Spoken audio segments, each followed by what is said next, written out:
함께 봉독하신 말씀 고린도전서 10장 31절 한 절 말씀 중심에서 목적 있는 삶이라는 제목으로 함께 말씀을 통해 은혜 나누기를 원합니다. 목적이란 말은 이루려고 하는 일이나 방향이다. 사전적으로 그렇게 말씀하고 있습니다. 그런 말이 있어요. 목적 없이 다니면 다리만 아프다, 이런 말이 있어요. 목적 없이 다니면 다리만 아프죠. 목적 없이 날아다니면 뭐가 아플까요? 날개가 아픕니다. 그래요. 목적이 없이 다닌다는 것은 그만큼 헛수고하는 그런 다리만 아플 뿐이고, 목적 없이 날아다닌다는 것은 날개만 아플 뿐이다, 이렇게 말하는 것처럼, 그러니까 우리는 얼마나 목적 있는 삶을 살아가고 있는가. 목적 없이 차만 끌고 다니면 기름만 닳습니다. 그렇습니다. 어떤 목적이 있어야 되고, 더 나아가서는 목적지가 있어야 된다, 이렇게 말할 수 있죠. 목적이란 말과 목적지 동시에 생각해 볼 수 있는데, 우리는 어디에서 와서 어디로 가고 어디까지 가는가.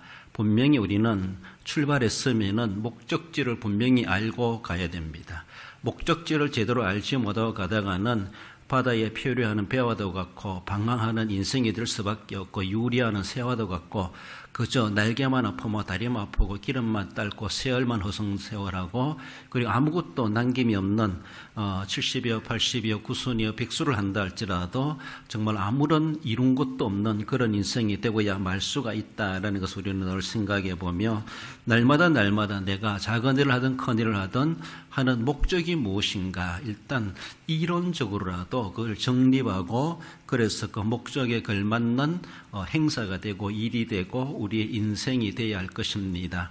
여러분들은 어떤 목적을 가지고 지금도 숨쉬고 있습니까? 숨쉬는 목적이 무엇인가? 내가 먹는 목적이 무엇인가? 마시는 목적이 무엇인가? 오늘 살아가는 목적이 무엇인가? 일하는 목적이 무엇인가? 마지못해 일하지요. 안 할 수가 없으니까 하지요. 땅이 있으니까 하지요. 온갖 여러 가지 말을 할 수 있지만, 그것이 진짜 목적이겠는가? 진정한 목적의식을 가지고 살아갈 필요가 있고, 그래서 그저 세상 말대로 땅이 있으니까 비워놓을 수 있어가지고 농사 짓고 또 심고 가꾸고 하기도 하겠지만, 그러다 보면은 생각지도 못한 결실을 얻기도 하고 또 생각지도 못한 그런 결과를 낳기도 하기도 합니다만은, 분명한 처음부터 계획하고 그리고 목적을 향하여 다른 박질에 가는 그런 좀 계획적이고 긍정적이고 그런 자세로 우리가 조금 무엇이든지 그런 관심을 가지고 살아갈 필요가 있습니다. 그 전체적인 모습에서 내 인생의 목적이 어딘가, 내 인생의 목적지가 어딜까, 이걸 우리는 늘 언제든지 늘 생각하면서 그것을 위해서 우리는 그렇게 기도하고 준비하고, 내가 아무리 한다고 해도 안 될 수도 있습니다. 세상 말로는 하면 된다고 하지만, 그러나 그건 절대 진리가 아닙니다. 아무리 해도 안 될 수가 있습니다. 그러나 주님 안에서 우리 하나님이 도와주시면은 능치 못할 일이 없느니라고 말씀하시는 것처럼, 우리는 한계가 있다 할지라도 하나님이 분명히 그런 꿈을 주셨고 그런 목적의식을 주셨다면은 그걸 위해서 기도하게 하시고 노력하게 하시고 또 하나님이 도우신다라는 것을 우리는 늘 기억하며, 그 목적의식을 가지고 우리가 살아갈 필요가 있습니다. 아브라함도 하나님의 뜻을 따라서 목적지가 분명히 있을 것이라는 것을 알고, 처음에는 갈 바를 알지 못하고 나아갔지만은 하나님께 목적을 두고 그는 나아갔습니다. 출애굽한 이스라엘 백성들 광야에 방황하는 것 같지만 분명히 그들이 도착해야 될 목적지가 있었습니다. 그러니까 광야를 참아갈 만한 이유가 있었고, 거기에서 하나님의 늘 음성을 들으며 그들이 어디를 가든지 오직 그들의 가나안 땅을 나아갔던 것을 봅니다.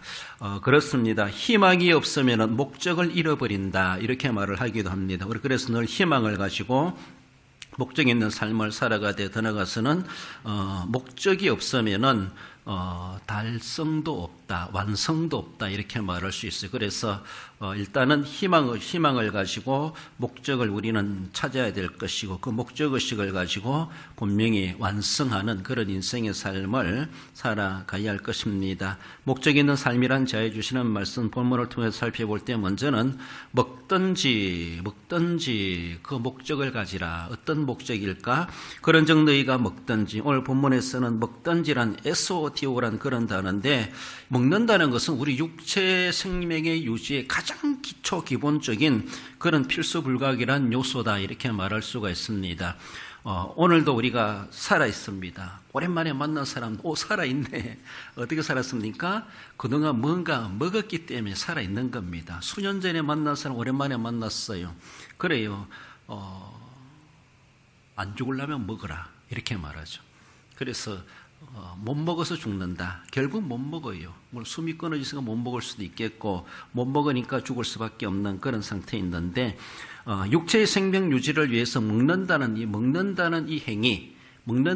행위는 너무나 중요합니다. 그래서 내가 어떤 소화기관으로 못 먹으면 어떤 의료기계를 통해서라도 우리 몸에 주입해가지고 생명을 부지해 가려고 하는, 그렇게까지도 해가는 것을 볼 수가 있죠. 먹는 것의 음식을 대표적으로 빵이라는 것이죠. 빵.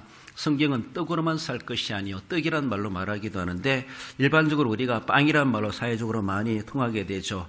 먹을 빵이 없으면 참 고통스럽다, 고통이다, 이렇게 말하죠. 그런데 여러분들, 우리도 가난을 경험해 보시기도 하셨겠지만은, 먹을 것이 없다고 하는 것, 하루에 일용할 양식이 없다고 하는 것이 얼마나 서럽고 비참하고 고통스럽겠는가. 배고픈 그 고통을 겪어본다는 것이 얼마나 어렵고 정말로 서러운 일이겠는가. 그래서 먹을 빵이 없다고 하는 것은 고통일 수밖에 없습니다. 본문에서 어쩌면 이스라엘 백성들의 배경으로 바라볼 때, 의인들이나 서기관들이나 그들은 결코 먹고 마시는 것에 별로 그들은 깊은 관심이 없었다, 그렇게 전해지기도 합니다. 둘이 뭔가 막 먹으려고 하는 것은 식탐을 가지는 것이다, 이렇게까지 그들은 생각하며 상당히 금욕주의적인 그런 삶을 추구해 갔던 것이 구약의 이스라엘 백성들의 그들의 경건의 하나의 모습이기도 했다, 그렇게 말을 하기도 합니다. 그렇다고 해서 서기관들 그들 안 먹었습니까? 그래도 살아남기 위해서는 아무리 금욕주의자랄지라도 먹어야 합니다. 우리가 너무 탐욕이 있어가지고 식탐을 가지고, 우리가 사실 먹고자 하는 것은 본능입니다. 그렇잖아요? 전혀 철 모르는 갓난아기도 배고프면 웁니다. 먹어야 돼요. 본능입니다. 하나님 우리에게 주셨고, 살아가고자 하는, 생명을 지키고자 하는 우리에게 그런 생명의 욕구, 그것이 본능이 먹을 것으로, 먹는 것으로 나타나는 거예요. 그래서 무엇이든지 애기들은 쥐어주면 입으로 가는 것을 보죠. 다르게 사용할 줄 모르니까 그럴 수도 있겠지만은, 먹을 것인지 못 먹을 것인지 구분하지 못하고 그들은 입에 넣는 것을 볼 수가 있는데, 그것이 바로 우리의 모습이고 우리 인생의 참 인간들의 본능입니다. 살아있는 사람들의 본능의 자세고, 먹는다는 것은, 식욕이라고 하는 것은 본능 중에 하나입니다. 나는 안 먹고 싶어, 안 땡겨, 그러다가 어쩌려고요. 그래도 먹어야 돼. 살기 위해서는 먹어야 돼. 그래서 우리가 그런 본능이 있다고 하는 것은 참 좋아요.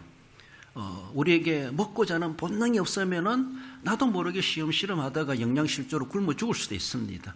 배고프니까 뭔가 막 먹고 싶다, 물이 마시고 싶다, 음식이 먹고 싶다, 뭐든지 먹고 싶다, 막 이런 욕구가 있다고 하는 것이 본능이기도 하고, 우리 몸이 그렇게 또 반응을 보이니까 자꾸 음식을 찾게 되는 것을 볼 수가 있죠. 그런 욕구가 있다고 하는 것은 참 필요해요. 그런데 그것이 너무 과하다고 하는 것은 한마디로 하나의 탐욕은 악이 된다, 이렇게 말하며, 서기관들은 자신들의 경건의 삶을 폼 있게 살아가기 위해서 일부러 먹는 걸 별로 잘 안 밝히고 그러했다라는 것이죠. 예수님께서 사회적 약자들과 함께 자꾸 먹는 사리를 가지고 하니까 먹기를 탐하는 자로다, 이렇게까지 말을 하고 막 그렇게 하기도 했죠. 한편은 세례 요한은 금욕주의적인 그런 삶을 살아갔죠. 채식 같은 그런 것을 하고. 그러나 예수님은 먹을 것 안 가리고, 어쩌면은 누집이든지 누가 오라 하든지 간에 가가지고 얼마든지 그들과 어울리며 그렇게 했을 때, 서기관들 이런 사람들은 예수님을 가리켜서 자꾸 먹기를 탐하는 자로다, 이렇게까지 자기들의 생활과 조금 문화가 다르다 보니까 예수님에 대해서 비방하는 그런 말을 하기도 하였습니다. 예수님은 단순한 식탁의 교제를 나눈 것은 먹고자 하는 그런 것만이 아니죠. 물론 예수님 예수님도 쉬운 말로 떠돌이 생활을 하시면서 전도 하다 보니까 머리 둘 곳이 없고 어떻게 먹을 것을 미리 준비하고 그렇지도 못할 수 있으니까 감동되는 사람들이 예수님이 이런 걸 모시고 초청하여 음식을 대접하고 그렇게 종종 해왔던 것을 볼 수가 있고, 그렇게 드실 기회를 가지실 뿐만 아니라 식탁의 교제를 나눈다는 것이죠. 대접한 그 집이든지 누구든지 함께 올리는 사람들하고 그 먹으면서 마시면서 그들과 교제를 하고 이야기를 나누게 되고 더 사적인 대화도 나눌 수가 있고 얼마나 귀한지 몰라요. 그래서 우리가 친구를 사귀고 이웃과 더 가까이 지내기 위해서는 자꾸 먹고 마시는 시간을 함께 가질 수 있는 건 참 좋습니다. 더 깊은 교제를 나눈다면 여행을 하라 이렇게 말하죠. 그래서 같이 가서 하룻밤 잠을 자고 같이 한 방향을 향하여, 한 장소를 향하여 같이 나아가서 그렇게 여행을 하면서 서로를 더 깊이 알아갈 수 있는 그런 기회가 된다, 그렇게 말을 하기도 합니다. 아무튼 먹는다는 것은 우리 생활에서 어느 누구도 빼놓을 수가 없어요. 어쩌면은 태어난 아기로부터 오늘 죽는 우리 어떤 한자 이르기까지 먹어야 되는 것이 생명의 욕구이고 본능이고 기본이다. 그래서 먹는다는 것은 살아있는 사람들입니다. 오늘 본문에 너가 먹느냐? 하나님의 영광을 위해서 먹어라. 네가 먹느냐? 먹음으로 살아있느냐? 너가 살아있으면은 하나님의 영광을 위해서 살아라. 그 모든 삶의 목적에 대해서 하나님의 영광을 결론적으로 말해주면서 오늘 죽은 자들에게, 목마른 사람에게 말씀하시는 것이 아니라 먹는 자에게, 한마디로 살아있는 자에게, 오늘도 숨쉬고 있는 사람들에게 너가 오늘도 먹었지, 오늘도 살지, 오늘도 살았지, 오늘도 공기를 들이켰지, 오늘도 너가 숨쉬고 있지, 그렇다면 너는 하나님의 영광을 위해서 살고 있느냐, 그것을 우리에게 반문하고 있다라는 겁니다. 초대 기독교 안디옥의 이그나티우스라고 하는 초대 교부라고 말할 수 있는데, 그는 이런 말을 했다고 해요. 불멸의 약이요 해독제인 하나의 빵을 땜으로써 우리는 사망하지 않고 예수 그리스도 안에서 영원히 살게 된다. 무슨 말일까? 불멸의 약이요 해독제인 하나의 빵이라고 하는 것을 일단 인간 물리적인 빵으로 생각해 볼 때 물질적인 불멸의 약이래요. 그 빵이. 그리고 해독제라 그래요. 해독제. 그것을 빵이다, 빵을 가리켜서 불멸의 약이요 해독제다 그래요. 안 먹으면은 우리 면역성이 약해져 가지고 병이 더 커질 수가 있어요. 내 몸속에. 그렇잖아요. 내가 건강해야 내 몸에 있는 그런 병들도 음식을 먹음으로 해독이 되는 거예요. 면역력이 생겨나는 것이죠. 불멸의 약이다, 멸하지 않는 약이라는 것이죠. 죽지 않으려면 먹으라는 것이죠.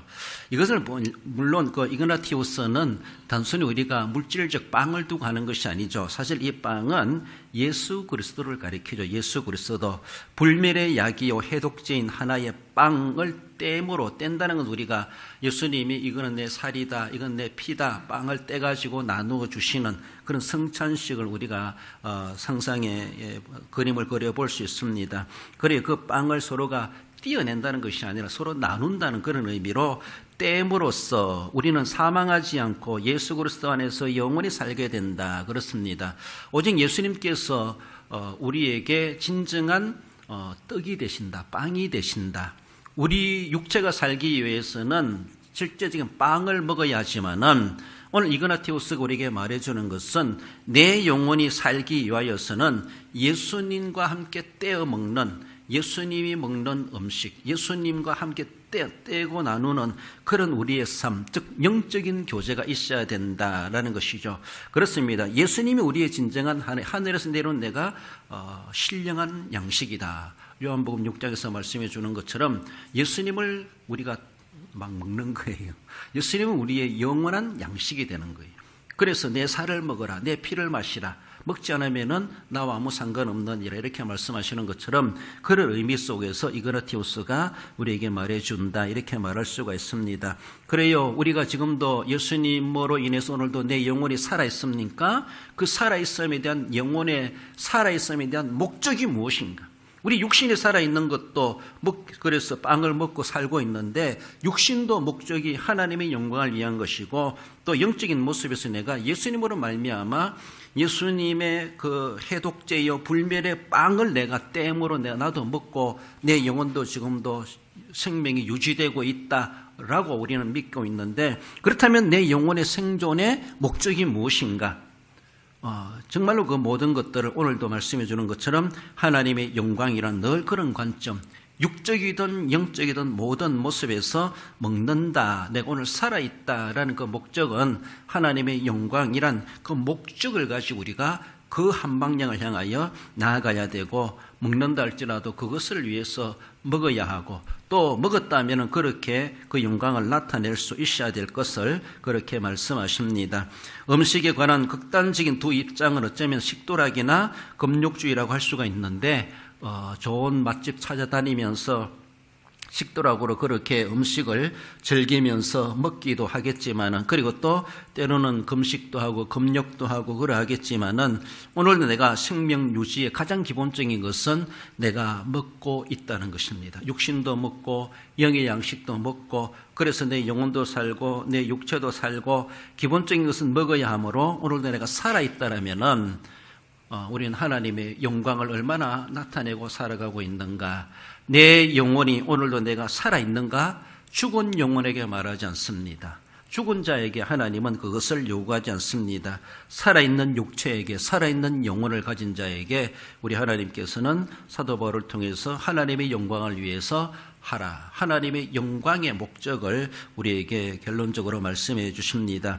천국의 영생 복락을 표현하는 데에서도 먹는 것에 대해서 아주 중요한 정보를 가르쳐 주고 있습니다. 여러분들 세상에서 먹는 것이 아니에요. 우리가 사후에 하늘나라 가서도 먹는 것이 있다라고 하는 것을 그래서 한마디로 생명유지죠. 생명유지. 세상에서 어떤 빵을 먹는 그런 모습이 아니겠지만 신령한 그런 하나님 나라에서의 나름대로 거기에 영생을 위한 우리가 먹는 것으로 말씀해 주고 있습니다.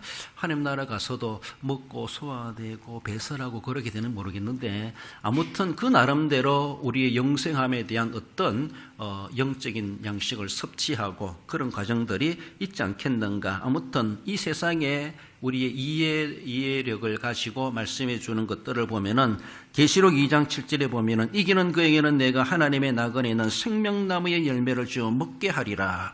이기는 그에게 그렇습니다. 생명나무의 열매 그것을 먹음으로 생명이 더욱더 솟아나고 결코 죽지 않는 영생하는 열매라고 말할 수가 있죠. 그렇습니다. 그런 생명나무의 열매 에덴 동산에서 우리가 거절당했던 죄인들이 먹을 수 없는 그런 열매를 하나님 나라 가서는 다시 우리가 그 열매를 먹을 수 있고 영생함을 누리게 된다. 그래서 천국에서도 그 나름대로 먹는 것에 대한 이렇게 정보를 제공해 줍니다. 계시록 22장 2절에서도 길 가운데로 흐르는 강 흐르더라. 강 좌우에 생명나무가 있어 12가지 열매를 맺되 달마다 그 열매를 맺고 그 나무 잎사귀들은 만국을 치료하기 위하여 있더라 라고 하며 열매나 잎사귀를 하나도 버릴 것이 없다. 하늘나라 가서는 그 모든 것들이 다 우리에게 필요한 것이고 양식이 되고 약재가 되고 치료제가 되고 모든 것 우리가 그렇죠. 그런 약초나무 끝에서 뿌리까지 아무것도 버릴 것이 없다라고 하며 인삼 같은 거는 싹 씻어가지고 잎으로부터 뿌리까지 다 씹어 먹는데 그만큼 다 좋다는 겁니다. 하나님 나라 가면은 우리에게 먹는 것에 대한 우리의 생명 유지를 위한 그런 모습에서 세상의 이해도를 가지고 우리에게 그렇게 생명나무란 말이라든가 그리고 늘 열매가 끊이지 않고 열매가 맺는 우리에게 먹을 것이 끊이지 않는 그런 세계의 모습을 보여줍니다. 아무튼 지상에서도 하나님의 영광을 위해서 먹고 하나님 나라 가서도 생명나무 가위를 먹든지 12열매 가지의 열매를 맺든지 어떤 것을 먹든지 먹습니까?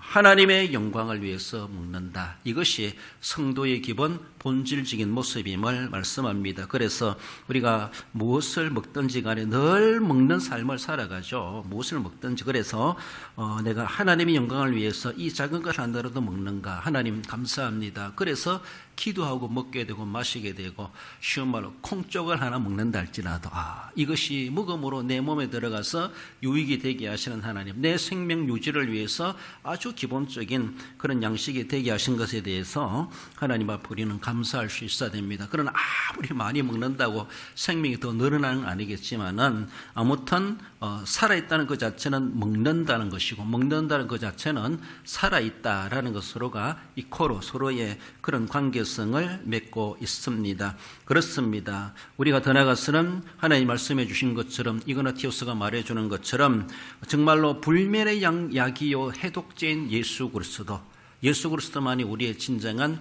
불멸케 하시는 영원한 양식이 되시고 그 예수님을 먹듯이 믿음으로 우리 모든 머리에서 발끝까지 예수님으로 무장하고 예수님의 십자가로 구속함을 받는 그것이 우리에게 가장 중요한 생명의 유일한 영생을 위한 비결이라고 하는 것을 우리에게 말씀해 주는 것을 늘 기억하며 예수 그리스도로 옷 입고 예수 그리스도 먹고 오늘도 살아가고 있음을 늘 하나님의 영광을 위해서 더욱더 관심 있게 살아가야 할 것입니다. 나아가서는 마신다 할지라도 하나님의 영광을 생각해야 될 것을 말씀하죠. 그래야 너희가 마시든지, 마신다는 말은 피노란 그런 단어인데 마신다 한마디로 마신다는 겁니다. 마시는 것은 목마름을 충족시켜주면서 우리의 원기를 회복시켜준다, 그렇게 말하고 있습니다. 모든 사람들은 마시는 것을 즐거운 일로 여깁니다. 마시는 것을. 그러나 어떤 경우에는 그 마시는 것이 나쁠 수도 있다. 마시는 것이라고 다 마시면 됩니까? 물로 됐다고, 액체로 됐다고 해서 다 마시면 됩니까? 세상에서도 아무거나 먹으면 큰일 날 수 있는 것처럼 마시는 것도 마찬가지라는 것이죠. 우리의 목마름을 충족시켜주고 우리의 원기를 회복시켜주는 마시는 것이 물로 볼 때, 일반적으로 마시는 물로 볼 때 그렇게 하지만은, 그리고 또 우리가 물보다 더 정말 우리의 칼로리라든가 우리의 몸에 필요한 영양분이 그렇게 가미되고 있는 그런 가공된 그런 또 음료들, 이런 것들도 있기도 합니다.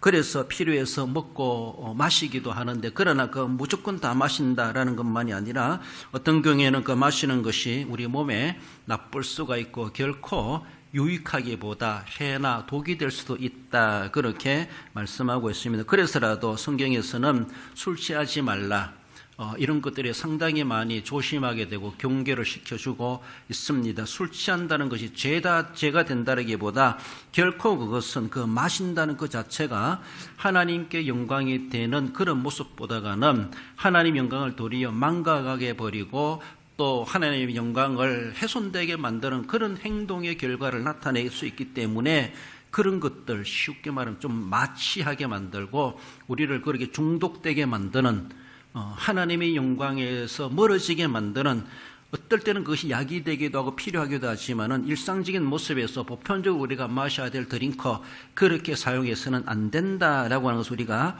충분히 잘 알고 있습니다. 그래서 먹고 마시는 일에 대해서도 음식에도 과욕하면 안 된다라고 하는 것처럼 때로는 그것을 끊을 수 있어야 되고 절제할 줄도 알아야 된다, 억제할 줄도 아는 것이 우리에게 필요하다. 그것을 억제하지 못하여서, 끊지 못하여서 도리어 큰 화를 불러일으키기도 하고 자기에게도 뿐만 아니라 이웃에게도 뿐만 아니라 하나님의 이름마저도, 하나님의 영광마저도 손상되게 만드는 그런 결과를 초래할 수 있기 때문에 세상의 인간사에 마시는 것이 많지만은 그것도 분별할 수 있어야 될 것을 분명히 말씀하십니다. 먹고 마시는 일에 대해서 욕망에 자기를 맡겨버린다는 사람은, 그래서 무조건 먹는 사람은, 어떤 사람은 그래요. 구별하지도 않고 먹고 마시는 그런 사람은 당나귀와 같다, 이렇게 말해요. 당나귀와 같다. 당나귀는 주는 대로 다 먹는가 모르겠네요. 그래서 당나귀나 그 비슷한 동물과 같다, 그래요. 우리는 인격이 있고 양심이 있고 상식이 있고 지식이 있고 또 신앙적으로 하나님의 형상이 있는 우리들입니다. 그래서 늘 우리가 먹고 마시는 문제에 대해서도 분별할 줄 알아야 되고, 때로는 거절할 줄도 알고 그것을 억제할 줄도 아는 것은 지극히 필요한데, 그것을 분별하지 못하고 무조건 주는 대로 받아 먹고 무조건 아무튼 뭐든지 먹는다는 것 자체는 당나귀나 뭐 다를 바가 있겠는가, 그렇게 빗대어 말을 하고 있습니다. 한마디로 식탐을 절제하지 못하는 것도 큰 화근이 되고 어쩌면 그것이 결국은 죄도 될 수가 있다라는 것을 말씀합니다. 마시는 것, 특히 물을 마시는 것과 힘과 생명을 제공하는 것이죠. 마신다고 하는 것은 내가 그래서 목을 축이고 마시니까 힘이 납니다. 잖아요.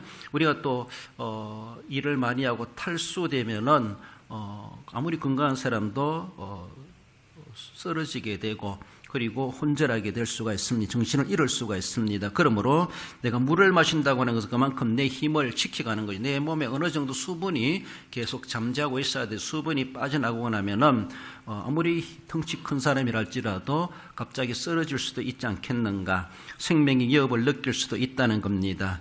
빵과 물이라고 하는 것은 생명의 유지와 연장의 특약이다, 그렇게 말씀합니다. 가장 기본적인 우리의 먹고 마시는 것을 말씀하는데, 그래서 물이라는 거 생각해 볼 때 우리가 물을 떠나서는 살아갈 수 없습니다. 그러므로 살아갈 수 없다, 오늘 내가 살아있다라고 하는 건 늘 물과 내가 가까이 하고 있다는 겁니다. 앞에서는 음식을 이야기했다면 물도 음식과 빼놓을 수 없는 우리가 섭취하는 것 중에 가장 기본적인 음료를 물로 말을 하고 있죠. 내가 오늘도 살아있습니까? 나는 물과 완전히 결별되어 있어 살아갈 수는 아무도 없다는 것이죠. 한순간이라도. 그래요. 안 그래도 물 안 마셨어도 내 입에서는 침샘이 침이 나옵니다. 이것도 하나의 수분으로 공급되는 거예요, 우리 몸에다가. 그렇습니다.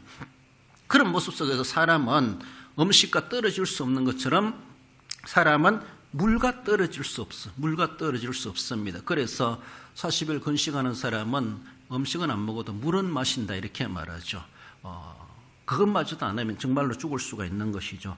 인류의 문명은 강줄기를 따라서 발달한다, 이렇게 말을 하고 창세일에 지금까지도 인류가 역사에 발전해 가는 것들을 보면 다 어쩌면 큰 강을 끼고 도시가 발달한다거나 사람들의 거기에 모여들어 살게 되고 또 문명이 발달해 가는 것, 우리나라도 그러하고 이방 나라도 그러하고 저 고대 나라도 그러하고, 아니 하나님이 천지를 창조하신 때도 그랬습니다. 에덴 동산도 그렇지 않습니까? 창세기 2장 10절에 보면은 강이 에덴에서 흘러나와 동산을 적시고 거기서부터 갈라져 내 근원이 되었으니 비손 기온 히데길 유브라데더라 라고 하며 에덴 동산에 4개의 강줄기가 근원지가 되었다는 것을 그렇게 말씀하고, 이렇게 이런 강들이 흘러 갔다. 그래서 어쩌면은 하나님께서 에덴 동산을 창설하심에 있어가지고 거기도 좀 수분이 충분할 수 있도록, 식물을 위해서도 그러겠지만은 바로 생존을 위해서, 생명을 위해서 사람이나 동물이나 식물이나 물이 없으면 살아갈 수 없는, 그래서 우리는 또 태중에 물 가운데 있다가 태어난다, 이렇게 말하죠. 그래서 우리는 물을 떠나 살아갈 수 없는 생명체요, 물을 떠난다는 그 자체는 정말로 죽음과 다를 바가 없다라는 것이죠. 그래서 오늘 내가 물을 마셨습니까? 내가 침을 삼켰습니까? 왜 삼키는 겁니까? 살기 위해서 왜 살고 있습니까?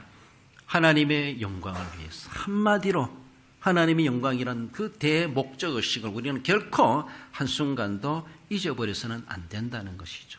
내가 침 한번 삼키는 것도 하나님 영광과 관련 있게 할 수 있다면 그렇게까지도 우리가 생각할 수 있다면 얼마나 좋겠는가.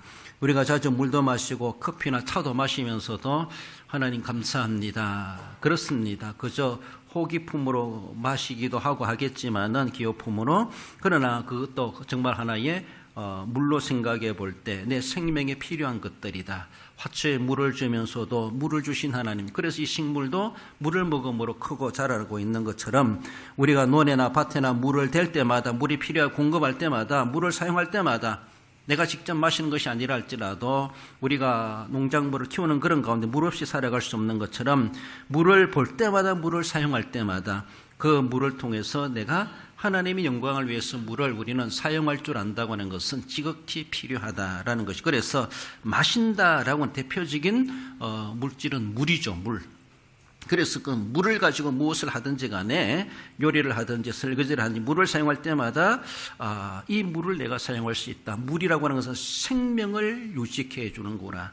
이 물속에 생명이 있구나, 이런 생각 속에 생명의 주권자이신 하나님을 생각하고 그 물을 사용함으로 인하여서 더욱더 풍성한 생명을 유지해갈 뿐만 아니라 풍성한 생명으로 하나님을 더욱더 풍성하게 나타낼 수 있는 우리의 더 긍정적이고 능동적인 그런 삶이 우리에게 있어져야 할 것입니다. 그래서 비가 오지 않는다, 그만큼 기근이고 저주스러운 상황이 아닐 수가 없습니다. 그래서 하나님 우리에게 때를 따라 이른 비 늦은 비 비를 주신다라고 하는 것이 우리에게 생명을 계속해서 자연은총을 통해서 우리에게 공급해 주시는 하나님의 은혜임을 늘 생각하며 어떤 가운데서도 먹든지 마시든지 하나님의 영광을 위해서 살아갈 수 있어야 될 것을 말씀합니다. 나아가서는 무엇을 하든지라고 말씀하십니다. 그런즉 너희가 무엇을 하든지 다 하나님의 영광을 위하여 하라. 하든지 포이에오란 말인데 한마디로 우리가 행동적인 일을 이야기해요. 행동적인 일, 무엇을 하든지 무엇을 만든다, 상당히 생산적인 일이죠. 뭘 하는데 자꾸 부수고 파괴적이고 소비적이고 그런 것이 아니라 또 생산적인 능동적인 뭔가 만들어내는 거룩한 일들을 그렇게 하든지 긍정적인 행동을 그렇게 말씀하십니다. 그래서 우리는 나쁜 일을 하면서 하나님 영광 될 일도 없겠지만은 좋은 일을 많이 하고 좋은 일을 결과적인 모습에서 하나님의 영광을 위해서 해라, 하든지 해라는 것이죠. 그렇습니다. 그런 모습에서 무엇을 하든지, 다르게 보면은 내가 먹었습니까? 뭘 할 줄 알아야 돼요. 먹어놓고도 안 하면은 뭐라 그래요? 그런 사람들을 뭔가 마셨어요. 그리고 살아있어요. 살아있으면서도 무엇이든 좀 해라, 무엇이 하라는 말입니다. 네가 먹었으면은 먹은 자만큼 살아라. 마셨나? 마셨으면은 살아. 무엇이든지 할 수 있어야 된다. 해라. 그리고 뭘 하더라도 생산적으로 일을 해라. 해치는 일을 하지 말고 세우는 일을, 모으는 일을, 더 크게 만드는 일을, 긍정적인 일을 해라. 그 함으로 인해서 모든 결과적인 모습에서 하나님의 영광이라고 하는 대목적의식, 먹는 것도 마시는 것도 하는 것도 그 모든 긍정적인 모습에서 하나님의 영광을 위하여 하라라고 하는 것입니다. 죽은 자에게 말하지 않습니다. 안 먹은 사람에게 말하지 않아요. 안 마신 자에게 말하지 않아요. 못하는 자에게 말하지 않아요. 뭔가 마시고 뭔가 먹었고 뭔가 하는 사람에게, 할 수 있는 사람들에게 하나님의 영광을 위해서 해라. 자기 인생 목적을 위해서 뭔가 하기도 하겠지만은 그 목적이 그거 다가 아니라 최종의 목적은 하나님의 영광이다라는 겁니다. 공부를 하든지 직장생활을 하든지 경제활동하든지 일을 하든지 어떤 것을 연구하고 무엇을 탐구하든지 모든 것에 대해서 자신들의 일차적인 그런 목적도 있겠지만은 하나님의 영광과 관련된 우리 개인적인 목적이 있어져야 될 것을 그렇게도 말씀하십니다. 하나님의 영광은 그리스도인의 전반적인 삶을 지배하는 기본 원리가 된다는 것이죠. 그래서 우리가 모든 삶의 기본 원리가 무엇인가? 하나님의 영광과 관련시켜가지고 무엇을 하든지 그렇게 관련시켜야 됩니다. 골로새 3장 17절에 보면은 또 무엇을 하든지 말이나 일이나 다 주 예수의 이름으로 하고 그를 힘입어 하나님 아버지께 감사하라, 이렇게 말씀합니다. 하나님께 감사할 일, 하나님께 영광 돌리는 일, 주님의 이름으로 하고 주님의 힘을 힘입어서 하나님께 감사할 만한 결과가 될 수 있도록 그런 마음 자세로 늘 하나님과 결북해하고 하나님이 기뻐하시는 긍정적인 일들을 우리가 해내고 만들어내고 결과로 남겨줄 수 있어야 될 것을 말씀하십니다. 그러므로 즉 그리스도인들은 모든 행동은 그것이 먹는 것이든지 마시는 것이든지 결국 하나님의 영광을 위해서 행동해야 한다고 하는 것을 우리에게 다시 한 번 더 강조해 주고 있습니다. 베드로전서 4장 11절에 보면은 만일 누가 말하려면 봉사하려면 범사의 예수 그리스도로 말미암아 하나님이 영광을 받으시게 하려 함이니 그에게 영광과 권능이 세세 무궁토록 있느니라. 아멘 라고 말씀합니다. 하나님이 영광 받으시게 하려 함이니 우리가 말을 하더라도 봉사를 하더라도 범사에 무엇을 하든지 예수 그리스도로 말미암아 하나님이 영광 받으시도록 하는 것이 우리 사람들의 정말 최고 목적 있는 우리 삶이라고 하는 것을 그렇게 말씀하십니다. 분명히 우리는 정말로 말을 하더라도 내가 욕을 하고 거짓말해서 하나님 영광 되면은 해도 돼요. 근데 그게 하나님이 영광 받으시겠는가? 일반적인 상식으로 생각해 보면은 아니라고 볼 수 있잖아요. 과연 내가 이런 말을 해서 하나님이 영광 되시겠는가? 이 말을 했을 때 상대방이 기분 나빠하지 않겠는가? 상대방이 아주 기분 나빠하면은 그 사람을 모욕하는 글이 될 수가 있어요. 능욕하는 일이 될 수가 있고 멸시하는 일이 될 수가 있습니다. 사람들을 아주 수치스럽게 만드는 것 자체는 상당히 오늘날은 범죄 행위도 될 수가 있다. 그렇게 말을 하겠습니까? 그런 모습 속에서 내가 말하는 것이 상대방뿐만 아니라 우리 하나님께서는 어떻게 여기실까? 그런 마음을 가질 때 내가 말하려면 그리고 봉사하려면 말로 하든지 몸으로 하든지 행동을 하든지 모든 것에 대해서 하나님의 영광을 하나님 영광 받으시도록 하려고 하는 그런 의식 그런 자세가 필요합니다. 웨스트민스터 소요리 문답 제1문에 보면 이렇게 말이 있죠. 사람의 제일 드는 목적이 무엇입니까? 그 답은 하나님을 영화롭게 하고 그를 영원토록 즐거워하는 것입니다. 이것이 정답입니다. 소요리 문답에서 우리에게 문답식 캐테키즘이라고 그러죠. 묻고 대답하는 그런 방식인 교육 방식인데 이렇게 사람의 제일 드는 목적이 무엇인가? 오늘 우리가 살아가는 삶의 목적이 무엇인가? 제일이 무엇인가? 목적에서 하나님을 영화롭게 하고 그를 영원토록 즐거워하는 것이다.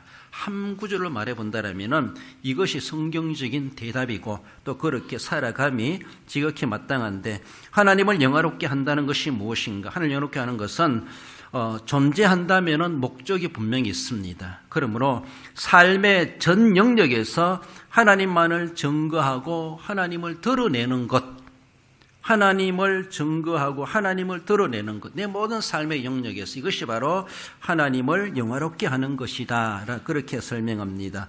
하나님을 영원토록 즐거워한다는 게 뭐예요? 하나님을 영원토록 즐거워하는 것. 내 생각이나 마음이나 내 정신이나 즉 전인격적으로 하나님께만 집중하고 하나님의 뜻에 자발적으로 순종하는 것, 자발적으로 따르는 것, 이것을 가리켜서 영원토록 즐거워하는 것이다. 그렇게 말합니다. 하나님 때문에 즐겁습니다. 이렇게 해야 돼요. 하나님 때문에 참 힘듭니다. 하나님 때문에 내가 고달픕니다. 이런 것이 아니라 하나님 생각하면 막 화가 납니다. 이런 것이 아니라 생각을 하든 마음을 가지든 정신을 가지든 하나님께 집중했을 때 내 생각도 하나님께 집중하고 내 마음도 하나님께 올인하고 내 정신도 하나님께 딱 집중했을 때 얼마나 그것이 즐거운지 주님을 생각만 해도 즐거워요. 세상 바라보고 세상 소리 들으면 실망스럽고 낙심스럽고 세상 살고 싶지 않다 이런 마음이 들 수 있지만은 그렇게 막 우겨싸움을 당하는 가운데서도 주님을 생각만 해도 예수님이 계시지 우리 주님만 생각만 해도 그 모든 어두운 것들이 싹 가시고 잊어버릴 정도로 주님으로 인해서 내가 즐거워. 주님으로 말미암아 즐겁다는 것이죠. 그래서 주님의 뜻을 따르고 자발적으로 순종할 수밖에 없는 그 삶이 드러나게 되는 것이죠. 마음으로만 가지는 것이 아니라 실제적인 삶에서 그래서 하나님을 영화롭게 하고 영원토록 하나님을 즐거워하는 것, 이것이 우리 사람의 제일 되는 목적이다. 이런 목적 있는 삶을 우리가 살아가면 정말로 결코 허무한 인생이 되지 않고 그 삶이 하나님 앞에 섰을 때 칭찬받고 우리 주님의 위로를 받을 수 있는 가장 합당한 원론적인 기본적인 그런 우리 삶의 모습이 될 것을 말씀해 줍니다. 진정코 목적 있는 삶을 우리가 먹든지 마시든지 무엇을 하든지 하나님 영광을 위해서 목적을 가져야 될 것을 말씀하시는 우리 늘 유념하십시다. 우리 결론적으로 읽어봅시다. 존재하는 자는 분명한 목적이 있음같이 먹어 존재하고 마심으로 존재하고 무엇이든지 행함으로 존재하는 그대로 오직 하나님의 영광에 집중하여 드러내므로 목적 있는 삶을 사는 성도가 됩니다. 그렇습니다.